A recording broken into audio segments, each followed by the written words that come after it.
Vitalik talking about Elon Musk, because Elon Musk bans to put Twitter on path to authoritarianism. So he says that the amount of bans over the past week are putting Twitter on the path to authoritarianism.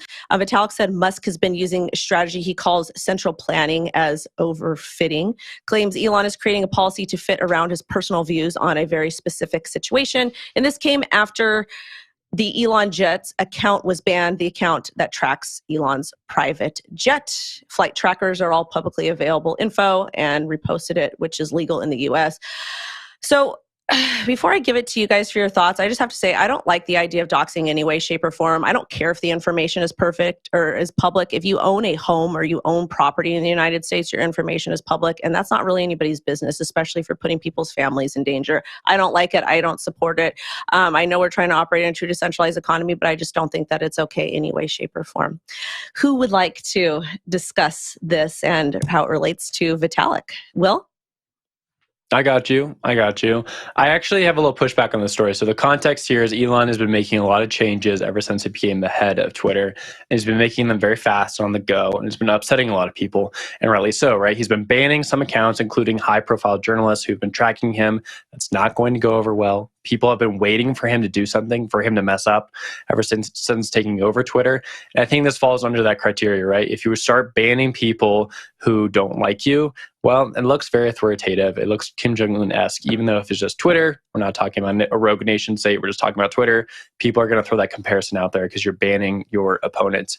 That being said, Elon did say, and I think he has followed through on this, that he wants to build Twitter in prod, just like we've seen in the DeFi ecosystem, where people launch applications, see if they work, see if they don't work on the go, and invite people to use them as you're building them.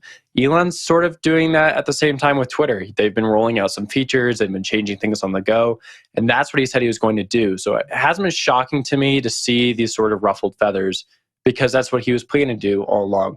They're going to change Twitter Blue. They're going to add different verified marks. They're going to start banning people, unbanning people, changing the rules for how you can market and social on Twitter. All of this is to be expected, I think, based on that comment earlier. That being said, very frustrating for some people to be banned. It does seem like he's rolling them back, though. So I think we should just, give a little more patience. I don't think Twitter is dead quite yet. Jen, throw it over to you.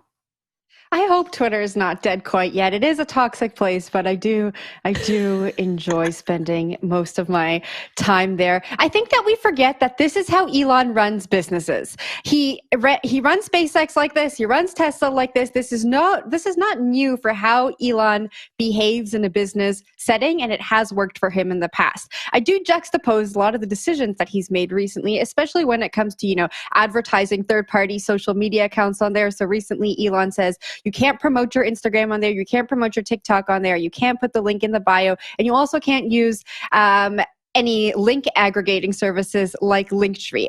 So I think that all of these changes he's making is detrimental to people who've built a business off of their persona on Twitter. There are a lot of people who've built a brand that they make money off of by the content that they publish on Twitter. And those people are going to need to start thinking about how that brand lives elsewhere, and also highlights the problem of centralized social media, right? You don't own what you're publishing. It could disappear overnight. And this comes back to this decentralized social conversation that we had before Elon took over social media. So I juxtapose what's going on, what we know about Elon, to this whole decentralized conversation. And I think all of us on this show hoped that Twitter would be going in a more decentralized way, when in fact it is being run even more like a centralized entity. Wendy?